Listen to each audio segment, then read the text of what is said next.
Okay, this is our water heater, and our exhaust flue is supposed to go in the direction, it's just a little too level right there.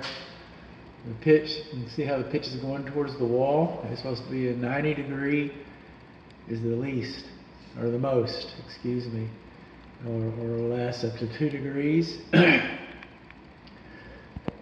So it'd be 87, 89, 88, 89, 90.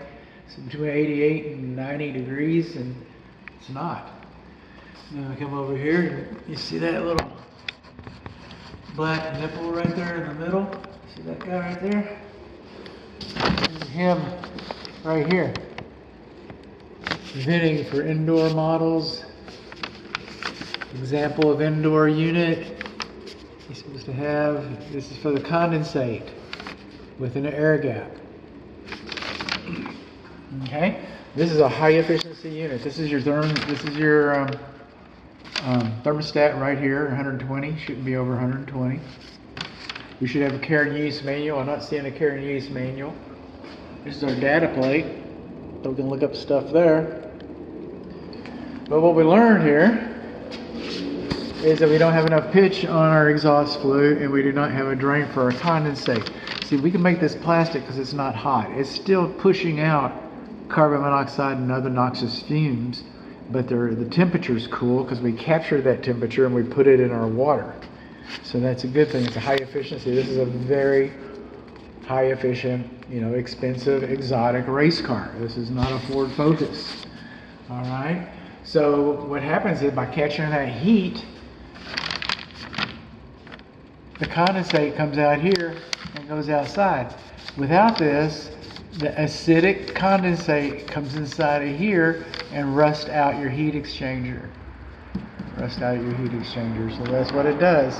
Another thing that you want, I've got some articles on this, but you might think since you have a condensate drain line, well you don't, then you might have a neutralizing filter on it because this just goes outside. This is your pressure relief valve. Okay, and I tested it. I'll do it again. Yay! All right. And it's not supposed to have more than 5 90-degree bends. That's one 90-degree bend. 2, 3 90-degree bends.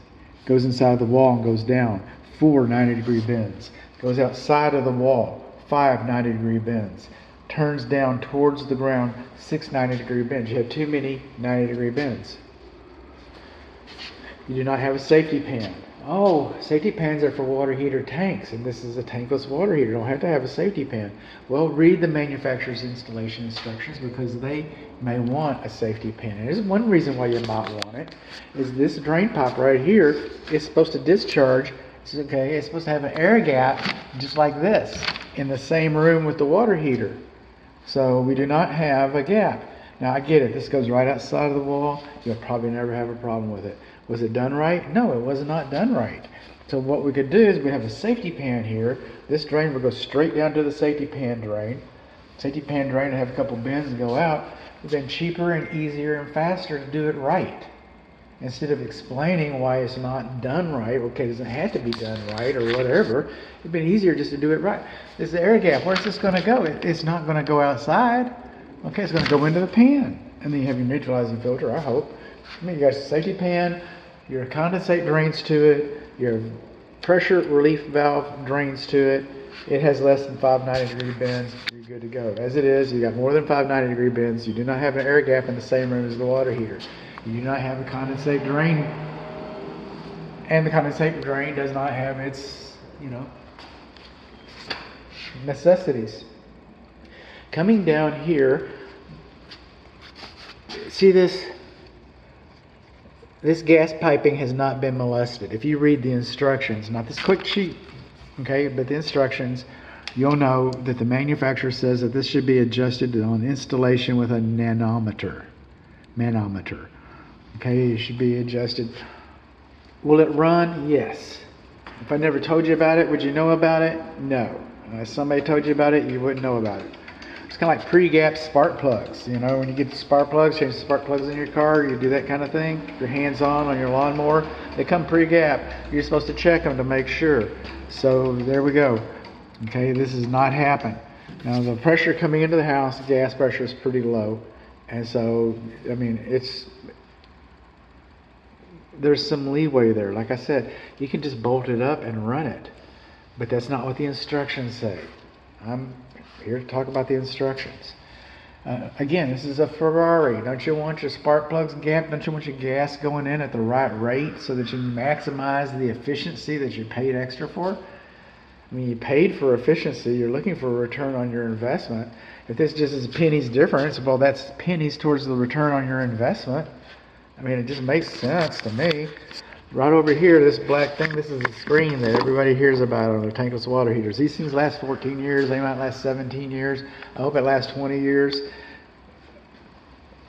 But if you do not change this screen out, and you let the condensate drain back inside of here, and you do not clean this screen, not change it, if you don't clean this screen, it's going to run 5 or 7 years. I'm not going to say it's going to quit on its 5th birthday, but you're drastically cutting into the time before you replace it, and you're looking for the return on investment because of the tankless water heater is supposed to be saving you money. You paid extra to save money, so that's what you're supposed to do. So this is supposed to be serviced once a year. You take these valves, and one that's on is off, and one that's off is on, basically. Go to YouTube, read some instructions. If you do not know how to do this, get a plumber, show you how he does it.